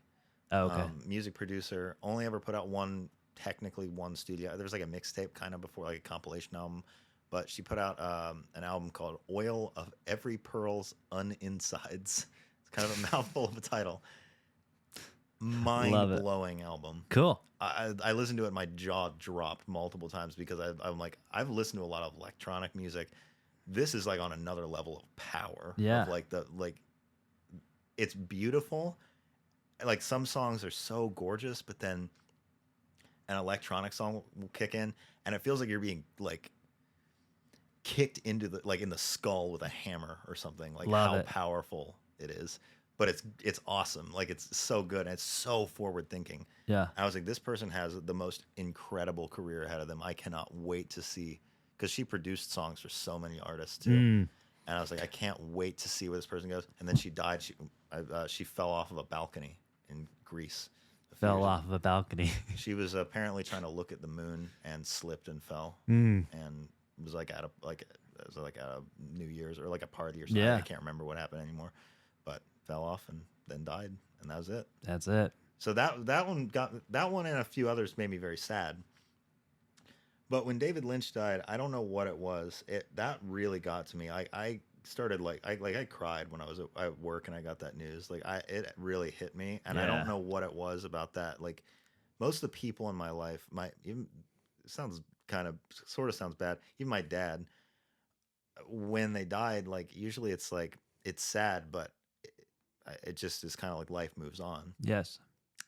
But when that happened, it was sort of like this person that like I obviously knew he was older and wasn't going to live forever, but someone you look up to as like a sort of like this figure that's not just, he kind of felt mythical in a way where it was like it's bigger than just a person. This is like this figure that I really deeply look up to. Even though I don't know him, I feel like I deeply looked up to him and his work and what he kind of stood for and like what he represented in my life. And seeing that like one of my like heroes was just as fragile and just as susceptible to death as anyone else was like, it hit me really hard. I'm like, wow, that's like I don't know why it hit me so hard, but it really did. I mean, it affected me for days. I was really, really, really sad. And I was like, I went back and watched some of his movies over the same weekend when that happened, just to kind of, in tribute, I suppose. But it really, really got me thinking that week when it happened. I was like, I'm not going to be here forever. I don't know if, who knows if there's afterlife, reincarnation. I have no idea. Doesn't matter. I might not, I'm not going to be here forever, but my art will. Yeah. And I really, really don't want, and I knew that he had projects that were in the works that are now never going to be seen and never going to be finished. I'm like, I don't want any of the projects that I'm working on that I want the world to see. It doesn't matter if they're only seen by a handful of people. It's not the point. It's more just getting it out there, putting a part of myself out there that will live forever. I don't want these to go unfinished. I want these to be. I want to release as much. I'm not trying to just pump out numbers for the sake of it. I want as much of of my art to be out there in the world and finished. I want to feel like I accomplished that and finished that and didn't just let death beat me to it. Right. I want to actually. It really it did kind of feel like I kind of got a little kick in the kick in the butt to really like you know get back to work. Like Mm-hmm. don't stop slacking on it. It's Right. in the long run you'll be more regretful that you slacked off than you did about any maybe the project won't come out exactly how you want it, but you're going to be so much happier that you finished it than you did about worrying about all the other stuff. Like it just made it really it did affect me a lot and more way. I don't I it's really weird. Like more than any human person that I know in real life, that really affected me a lot. Like it gave me a different outlook on. And art's always been a key part of my life. It's probably the most important part of my life. But I just hadn't had that feeling in maybe ever that I really need to like get back to work and finish all this art that I've started because it will live longer. It will outlive me. It doesn't matter if there's an afterlife. This current version of me Yep. will not live as long as my art does. Yep. And that is so important to me that to finish it. And I can't have it go. Like I can't have it go unfinished. It has to be finished. Yeah. And obviously there will always be some kind of project that is not going to Of be course. finished. Yeah, I remember that same thing with when Chadwick Boseman. Chadwick Boseman, yeah. That was shocking. Yeah, when he passed away, I was like, "Oh, damn." And then I remember like seeing his final completed piece. And Yeah. it's just like, "Yep. That's his last thing." Yeah. Like, unless they Tupac it and hologram him in, but Please, no. but he He's probably coming back for Avengers 4 every or five, what? How many have we even? I have no idea. They're like on Avengers- 7 right now. I don't Avengers know. 7. I Yeah, stopped we'll call it watching. that. I stopped watching Avengers. Dude, T'Challa's gonna have an AI cameo A in while- the next yeah. movie. Dude, I would be so his pissed. kids better, if he had kids, I don't even remember if he did or not, but his kids better make that money. I hope so. Did you want to talk about your dad at all, or Yeah, sure, I guess. I mean, you don't have to if it's David Lynch was a good one, so we, Yeah. that was great. I mean, to me, to say it out loud sounds a little shitty, but I mean, it didn't. The biggest effect that had on me isn't so much like it's not a huge secret to a lot of people. I didn't have the greatest relationship with him, Right. nor did a lot of people. Yeah, But and it's it's kind of not it's not a fun thing to say that about your dad, Right. But I guess it's a lot of people's dads, honestly. But, yep, but no, when he passed away, it was hard. It wasn't fun to see him. Even someone I didn't really get along with that or like that much deteriorate right. in such an awful way. It's just not fun for anyone. It's just like, wow, I knew you for my entire life, and now you're reduced to this. Like this, it's not fun to see. That would probably be. I haven't had that experience yet. Yeah, Yeah, no, Yeah. I haven't had that experience yet with any human. So it's like, because oh God, that's actually strange to think about. All the deaths that's ever happened have always been sudden. There hasn't been like a slow Yeah. deterioration in all of the people that Right. and so how did that like just that from like a human to human experience?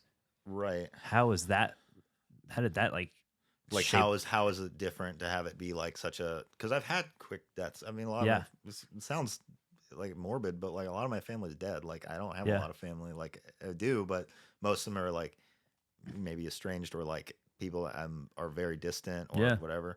But a lot of my family is not around anymore. Mhm. And that's gonna be more and more as we get older. course. So yeah. But I'm very thankful to the ones that I have that are still here. Yeah. But a lot of them were kind of unexpected. So I guess the difference would be it's just that you have more time for it to sink in that it's going to happen, Oh, okay. and it's like you can kind of come to terms with it more, I guess. Mm-hmm. But at the same time, it sucks because because like at a certain point, I knew like I was really hoping that he would kind of battle his way, beat the thing, but Right. at the same time, like you kind of know that there's a part of you that knows that it's probably not going to happen, Yeah. and that's not fun at all. And so knowing that at a certain point, I was like, I saw him like I don't know a handful of days before he passed away, and I'm like, that's it. Like I'm not like this is he's not coming back from this state. It's only he's that's it, it's not fun, but like I know that he's not going to beat this at this point, and so it's like at that point you just have to come to terms with like he's never going to see this. He's never going to be there for that. Yep. This is it. If there's anything else I want to say to him, now's the time because Mm-hmm. it's not. I'm not getting another chance. Right. And so, yeah, I mean, it wasn't fun, but at the same time, when he passed away, it was like a sad couple, sad few days. But like my life kind of went on. I wasn't in frequent contact with him for like the last 2 years of his life Right. at all. At times I regret that, but at the same time I also don't because I remember the reason why I wasn't in contact with him Right. that much.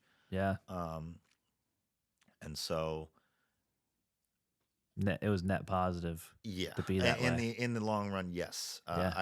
I absolutely think my life, my happiness, my overall quality of life, my everything went up so much when it decided to sort of cut him off. Yeah. Which sucks to say because obviously no one ever wants to reach that point with their parent Of course. or any loved one or whatever. But that's just how it happened, and Mm-hmm. that's just how it is. Um, but when when he died, it was just sort of like that's it, like it's over, and um, yeah, I don't think it really. I mean, it was like it was weird. It was more like just kind of weird, like more than sad. It's the thing people don't tell you about when you're growing up and everything. It's like how weird it is. It's very surreal and bizarre to know that this person has been there for you, like been in your life since day one. Right. Not just a family member, but your parent is not alive. Like you're never going to talk to them again. Yeah. That's it.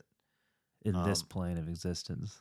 yeah, and Yeah. I hope I have another chance too at some point in some spiritual astral plane. Who knows? Yeah. Heaven? Who knows? Right. I don't know. I don't know. Hopefully, Two fingers crossed. two star dusts. Just Knock on wood. yeah. Yeah. Yeah. Okay. So, but the more I think when it hit me the most was honestly probably like I think it was like the 2 year anniversary of it. I made like a post. I hadn't even felt compelled to talk about it at all or post about him, but I felt pretty strongly about him. Like I want to make like a little tribute post to him and be like, it's weird because I was like, the amount of times that one of the few things that we really like kind of did bond over always was music. Right. Because I'm just as much of a movie lover as I am a music lover. Like I mean, I feel my who knows calling. Now it's getting more muddy now that I'm making music too.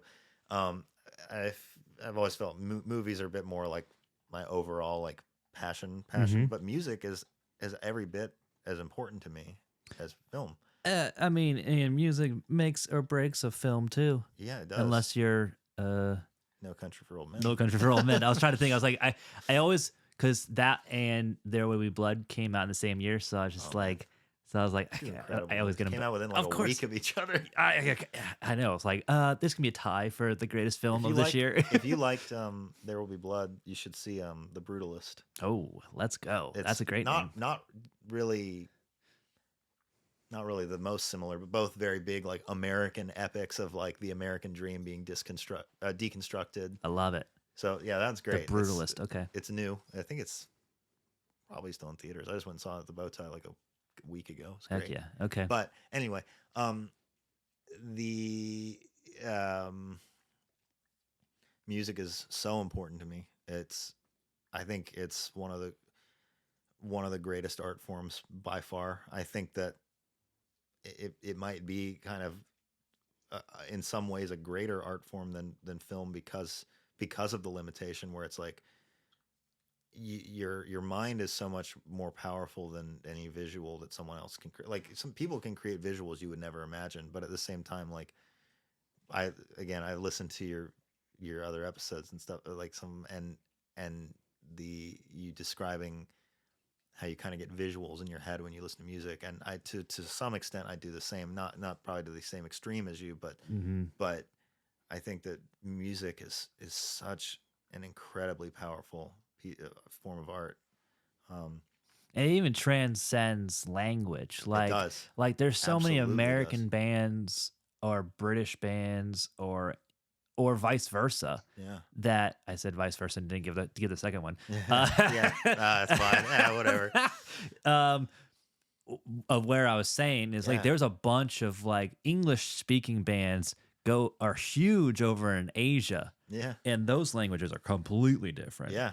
And yet the Asians know the lyrics, even though as if they don't know if Right. sometimes they don't even know the language itself. But And even now though with things like even reverse and like things like K-pop and stuff are correct, now getting super huge over here. correct. And Like I just like maybe even like 4 months ago, maybe even back in the summer. So okay, time flies. Yeah, last year was a blur for me. yeah, A great blur, but it went a by blur. like that. Yeah. That I realized that Steve Aoki, Hmm. EDM artist, Yeah. he has a maybe it wasn't Steve Aoki. He definitely oh no, Halsey. Yeah. Halsey has a collaboration with BTS, and I've I'm gonna had put it out there. I'm not a BTS fan, but I get why people like them. yeah. Yeah. Yeah, they're good, I guess. I mean, I've only have Nothing wrong. If you I like only them, have great. Like that's yeah. cool. Yeah, I only have 2 songs of theirs because of the artists that did collaborations with Yeah. them.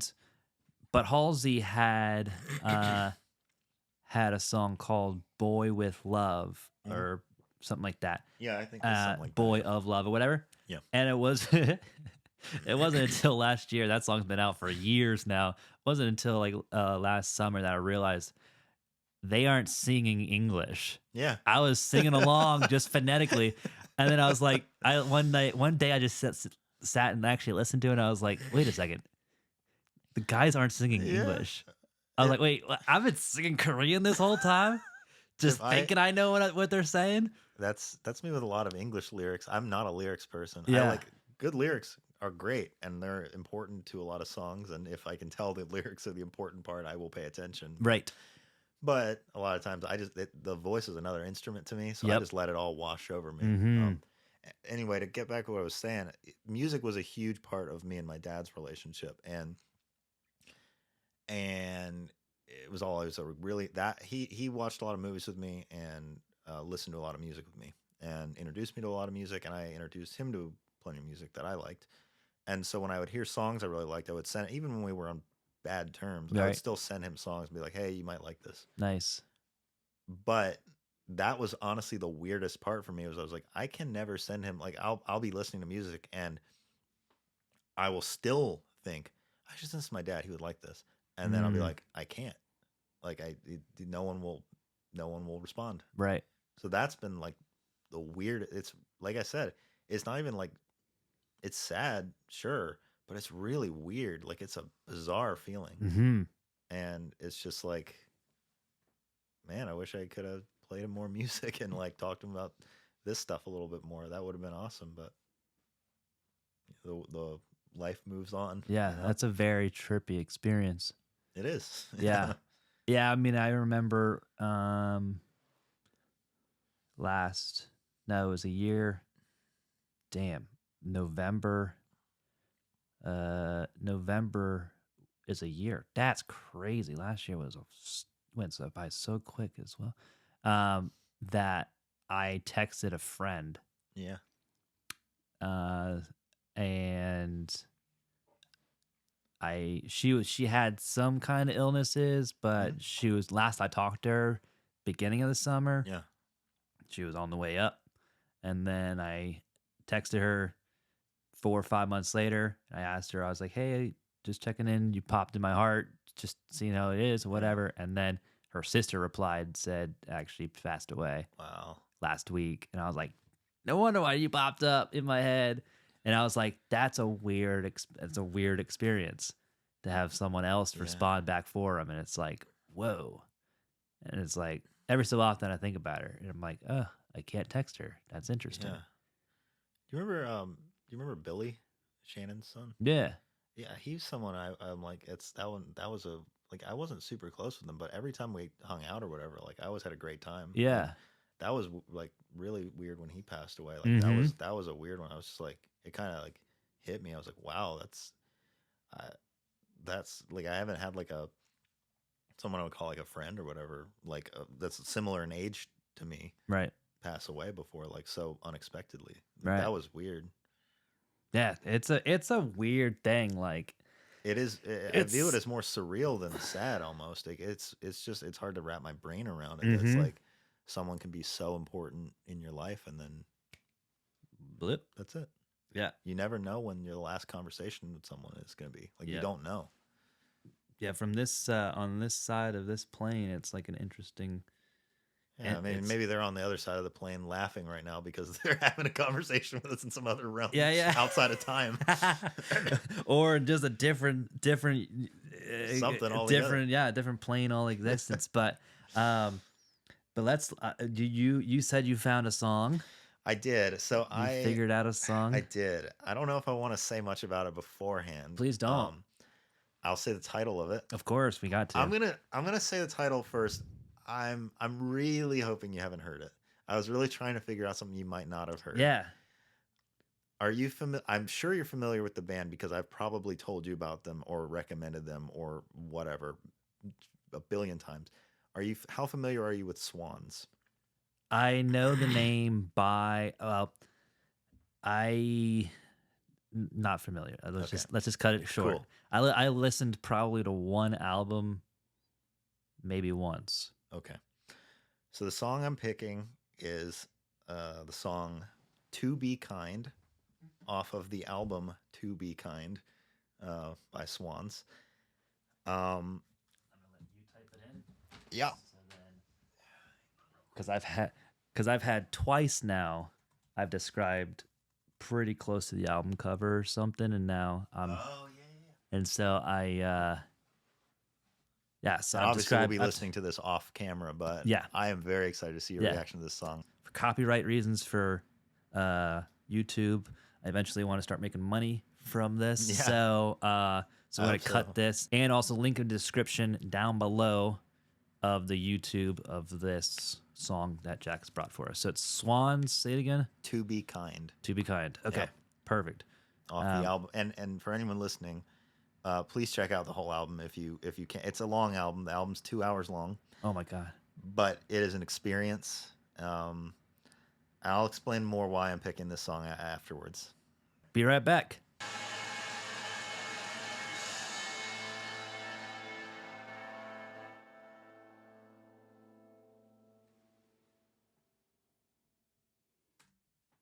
And we're back. There we go. Wow. That was a nut song. That was super fun experience. What was going on in my brain? I was like, well, I don't know. He might be liking this. He might be loving it. He might be hating it. Who knows? But he's having an interesting experience. Oh my goodness, dude. Yeah. So that's part of why I picked it. Oh, that was nuts. So it's at the beginning when it was just like the beginning interlude. Yeah. It was like I first saw like the top of like the round portion of a castle, like the corner pieces, and it was like scoping down, and it was I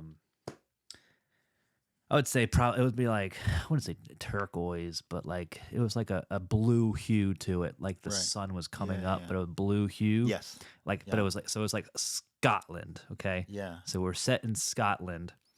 And it was just coming down. It was just like grassy knolls and just on the outside. Yeah. And then he started singing. So then I saw him sitting there at the foot of the castle, just singing. Yeah. And then it transitioned changed into him in a boat, Yeah. just like Interesting.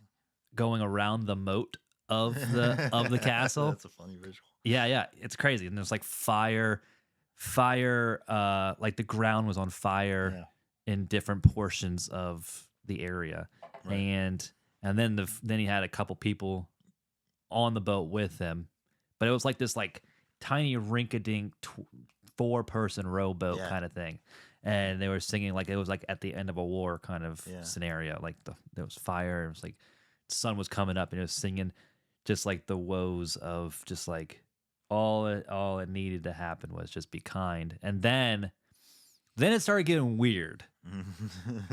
So as they were going around the moat and things, then I saw like a UFO in like the typical UFO in the field. Yeah. Typical UFO in the field. Yeah. And it was there, and then it transitioned to then it transitioned to like people were interacting with the aliens, Okay.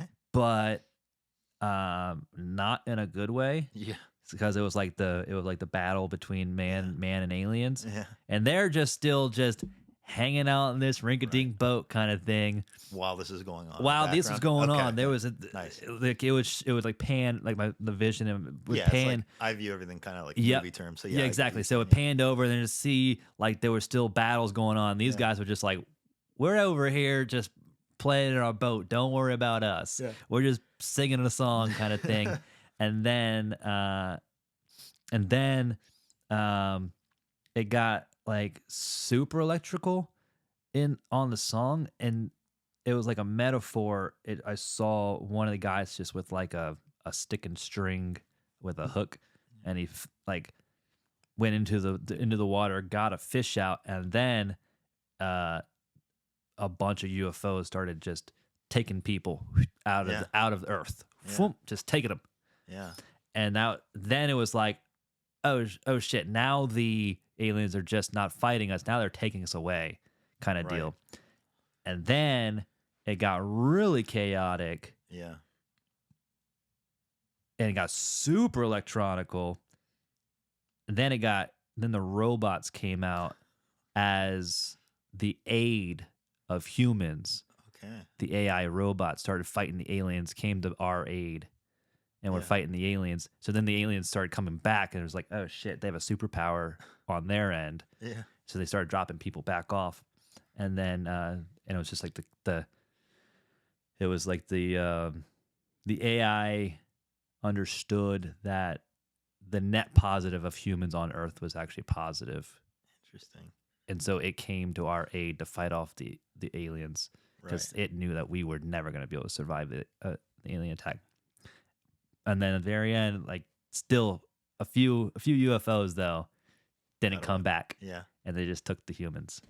Interesting. That was what I saw. And it was weird because it was like all in like medieval time frame. Right. I was going to say this like, is all happening in the background of this castle, Scotland. Totally. Yeah. So it was like it was very similar to like when on like Monty Python when one of the scenes they were it was like Monty Python. I can't remember which. Was you thinking Life of Brian when the fucking UFO comes and takes him? Well, no, I haven't even saw that. That's crazy. No, I'm thinking Monty Python Search for the Holy Grail. Yeah. Like there's a bunch of them had like just like leather hats on and stuff like that. Yeah. And yeah. But yeah, that's what I saw. It was a fun experience. So, any predictions of what the album cover is? No, I have no idea. I was just so the album cover is just is an isolated face of a baby crying. Like, who knows what it's crying for? Yeah, I was just but I felt definitely sad. Yeah. The whole time, like I was just like devastated. I don't know why. Obviously, there's a war going on, but right. So I picked that song because I think. I don't think I'll ever. I mean, I'm being probably too modest or whatever. I don't think I will ever be. I'll never consider myself anywhere near the level of artistry of those guys. They've been doing it for a long time. They're they're still putting out music, and they're like 40 plus years in their career. Whoa. They've been making stuff since like the 81. Whoa, I did not know that. Yeah, this album came in 2014, so I mean it was late in their career, and Right. they're still putting out stuff right like every couple of years. That's because I knew that album cover. I didn't. Yeah, I probably never. from me showing you the My, record that I have of it. Or oh whatever. yeah. Yeah, and so the but their philosophy on music has really, really seeped its way into my philosophy on art and especially music. Again, not trying to compare myself to them because I could never, but it's they to understand that band, you you sort of have to see what they're like live. I saw them live in 2016 touring for the album they did after this one, and it was the most powerful experience of my life, pretty much. I've never I've heard a lot of loud things. I've been to a lot of loud things like monster truck shows, plane or air shows, drag race, concerts, lots of loud things. Never before have I ever experienced something that used volume in the way they did. Not only were the quiet moments of their show louder than the loudest peaks of every other show I've ever been to, but this band loves to, as you could hear from there, they like to essentially, and this isn't speculation, this is sort of confirmed, use the music, but especially like the noise and the power of sound to achieve some sort of transcendence, almost some sort of spiritual quality. Totally. They Okay. believe in the spiritual power of sound, but especially of volume. And that's an integral part of the experience. So when I saw them live, and every time they hit chords in unison, where the whole band, the drums, the hammered dulcimer, the guitar, the bass, the piano, the lap steel guitar, everything hits in unison, all these chords where it feels like it's sort of hitting you like a hammer over and over, like where it's just every shot of noise, you could feel it move the inside of your body. God. I felt like I opened my mouth, I remember, and the second I did that, I felt my throat shaking inside my neck. Yeah. You could feel your organs being shaken by the sound. The whole floor shook constantly. Wow. It was, at first, felt concerning. It was like, I had earplugs in because I had heard this band's reputation over 40 years of being one of the loudest possible bands you could ever see. I brought earplugs.